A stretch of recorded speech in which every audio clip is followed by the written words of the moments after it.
सबसे बेकार नीति हमारे दिल्ली के मुख्यमंत्री केजरीवाल जी जो लेके आए, जो दिल्ली को नशे में झोंकने की बात करते हैं, दिल्ली को बर्बाद करने की बात करते हैं। आप चाहते हैं कि हमारे घर के बच्चे नशे में रहें, धुत रहें, आगे विकास की ओर अग्रसर ना हो। आप दिल्ली को सिंगापुर बनाने की बात करते हैं 2047 तक।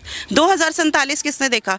आप तो 2022-23 में आके बच्चों को अपंग करने की कोशिश कर रहे हैं। हमारे बच्चों को नशे में झोंक रहे हैं और जब वो बच्चे बाहर से पढ़ने आएंगे तो वो क्या करेंगे? पढ़ाई के बदले इन सब बुरी आदतों का सेवन करेंगे।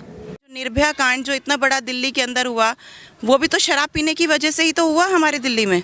वो अपने गुरुओं के नहीं हुए, अपने दिल्ली के लोगों के नहीं हुए, बाकी वो किसी और के क्या होंगे। नशे में तो दिल्ली को झोंक रहे हैं और पंजाब में कहते हैं कि हम नशा मुक्त कर देंगे। असलियत ये है कि दिल्ली को इन्होंने जीरो कर दिया। प्रचार करने में नंबर 1 है हमारे प्रचारक मंत्री, मुख्यमंत्री माननीय अरविंद केजरीवाल जी। तो अमेरिका, इंग्लैंड सब कुछ बनाने का दावा कर ही लिया था। आप याद करिए, जब लॉकडाउन खुला तो लॉकडाउन खुलते ही सबसे पहले अरविंद केजरीवाल जी ने दारू के ठेके ही खोले। क्यों? क्योंकि उसमें 12 से 15% GST मिलता है, स्टेट को फ़ायदा होता है। उन्होंने सिर्फ आज तक अपना फ़ायदा, अपना प्रचार यही सोचा है। उन्हें सिर्फ अपनी लालच से मतलब है। जिन दुकानों को बंद कर रखा था, जब वो लॉकडाउन के बाद खुली तो उनका किराया 3 से 4 महीने का लग के आया, तो इन्होंने किराया माफ़ कहाँ किया? कमर्शियल मीटर का किराया तो आया ही आया ना। आपने कुछ नहीं सोचा। आप सिर्फ झूठे वादे, झूठा प्रचार कर सकते हैं, इसके अलावा आप कुछ नहीं कर सकते। ये केजरीवाल कुछ नहीं करेगा। ये हमारे बच्चों को नशे की आड़ में झोंकना चाहता है। इसको वापस इसके घर गाजियाबाद में भेजें। ये उत्तर प्रदेश में जाकर ही सीधा रहेगा। ये दिल्ली के लायक है। नमस्कार, मैं हूं अवस्थी और आप देख रहे हैं ओ न्यूज़। हमारे साथ आज जुड़ी हुई है संजना तगेजा जी, जो कि मालवीय नगर से भाजपा की मंडल अध्यक्ष है। मैम, आपका हमारे चैनल पर बहुत बहुत स्वागत है। धन्यवाद आपका। मैम, आपसे जानना चाहूँगा कि जो दिल्ली में नई आबकारी नीति आई है, जो दिल्ली सरकार लेकर आई है, उसको लेकर आप क्या कुछ बताना चाहेंगे? सबसे बेकार नीति हमारे दिल्ली के मुख्यमंत्री केजरीवाल जी जो लेके आए, जो दिल्ली को नशे में झोंकने की बात करते हैं, दिल्ली को बर्बाद करने की बात करते हैं, बच्चों को बर्बाद करने की बात करते हैं। वो अपने आप को दिल्ली का बेटा कहलाते हैं। दिल्ली का बेटा होना क्या होता है? आप अपना फ़र्ज़ निभाएं, एक बड़े भाई का, एक बेटे का, एक बाप का, पर आप हर चीज़ में उसमें ज़ीरो निकले। क्यों? क्योंकि आपके घर में 2 बच्चे होते हुए आप एक अच्छे बाप नहीं बन पा रहे हैं। क्योंकि आप चाहते हैं कि हमारे घर के बच्चे नशे में रहें, धुत रहें, आगे विकास की ओर अग्रसर ना हो, आप, ताकि वो आपकी रणनीतियों के बारे में आगे ज़ीरो हो जाए। जो आप दिल्ली को सिंगापुर बनाने की बात करते हैं 2047 तक। 2047 किसने देखा? आप तो 2022-23 में आके बच्चों को अपंग करने की कोशिश कर रहे हैं। मैम, तो जो केजरीवाल सरकार है वो लगातार दावे करते हैं कि हमने शिक्षा में सिंगापुर से, जैसे आपने बताया, ऐसे शिक्षा के बड़े बड़े दावे करती है, लगातार कहती है हम शिक्षा के लिए काम कर रहे हैं। तो क्या जो शिक्षा के जितने काम है उसको लेकर जो इससे भी जोड़ कर देखा जा रहा है कि अब 25 साल से जब 21 साल घटा के कर देंगे तो शिक्षा का उसका फ़ायदा क्या हुआ? कि अगर अब उनको शराब की में झोंक देते, तो इस तरीके के सवाल जनता जानना चाहती है। हमारे दिल्ली के अंदर सबसे बड़ी यूनिवर्सिटी, जिसे दिल्ली यूनिवर्सिटी, दिल्ली विश्वविद्यालय कहा जाता है, जिसमें आने वाले समय में जो बच्चे बाहर से पढ़ने आना चाहेंगे, उनके माँ बाप एक विश्वास से भेजते हैं कि हमारे बच्चे वहाँ जाके पढ़ाई लिखाई करेंगे और हमारा देश का नाम भविष्य में आगे रोशन करेंगे। केजरीवाल जी क्या कर रहे हैं कि हमारे बच्चों को नशे में झोंक रहे हैं और जब वो बच्चे बाहर से पढ़ने आएंगे तो वो क्या करेंगे? पढ़ाई के बदले इन सब बुरी आदतों का सेवन करेंगे। आने वाले टाइम में क्या होगा? रेप केस दिल्ली के अंदर सबसे ज़्यादा बढ़ेंगे।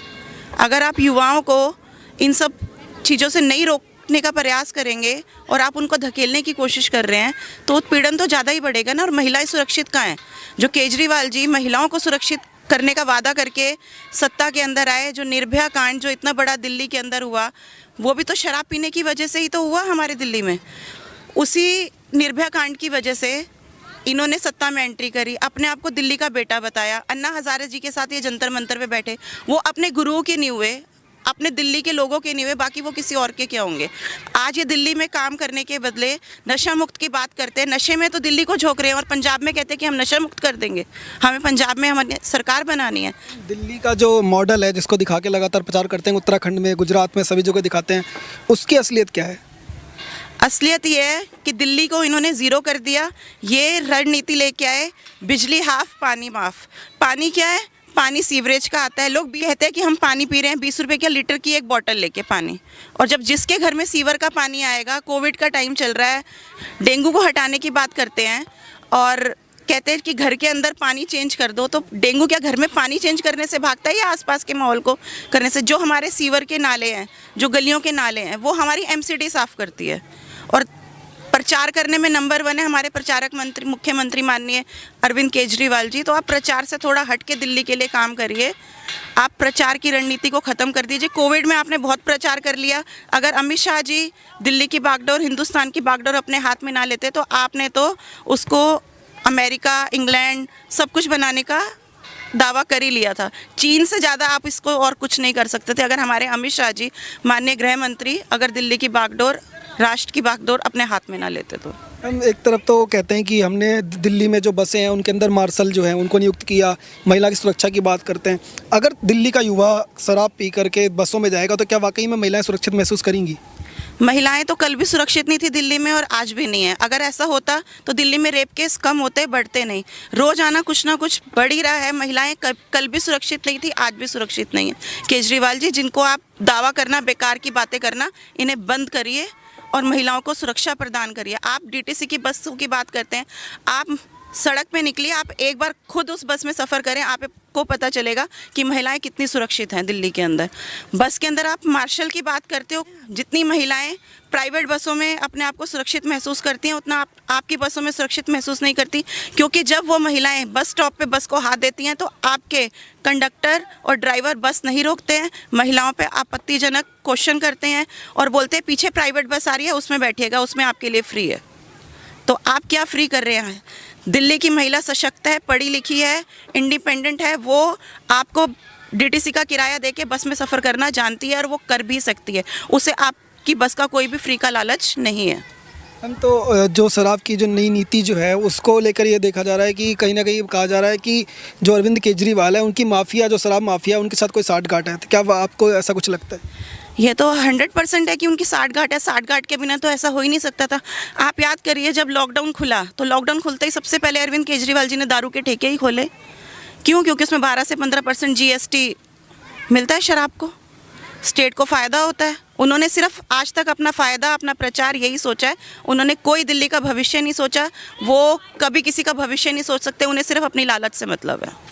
तो एक जो उन्होंने एक बड़ा प्रचार अभी तक किया होगा लगातार, जो बोर्ड है उसको लेके भी दिखाते हैं, बोर्ड पे लिखा होता है कि बिजली जो है वो माफ़ कर दी है, पानी जो है वो माफ़ कर देते हैं। लगातार इस तरीके के जो दावे हैं, बिजली का बिल लोगों का नहीं आ रहा है, जीरो जो बिजली बिल है उसके बोर्ड पे लग के आपने प्रचार भी देखे होंगे जिसमें लिखा होता है कि जीरो का बिजली बिल है।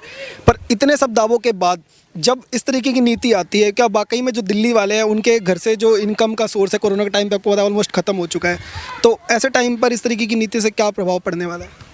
लॉकडाउन के बाद जिन दुकानों को बंद कर रखा था, जब वो लॉकडाउन के बाद खुली तो उनका किराया 3 से 4 महीने का लग के आया, तो इन्होंने किराया माफ़ कहाँ किया? कमर्शियल मीटर का किराया तो आया ही आया ना। तो बिजनेस वालों को तो कितना घाटा हो गया, उनको बिल तो भरना ही भरना है ना। उनको कोई उसके ऊपर सहूलियत मिली ना, उनका कोई बिल माफ़ करा गया। क्यों केजरीवाल जी?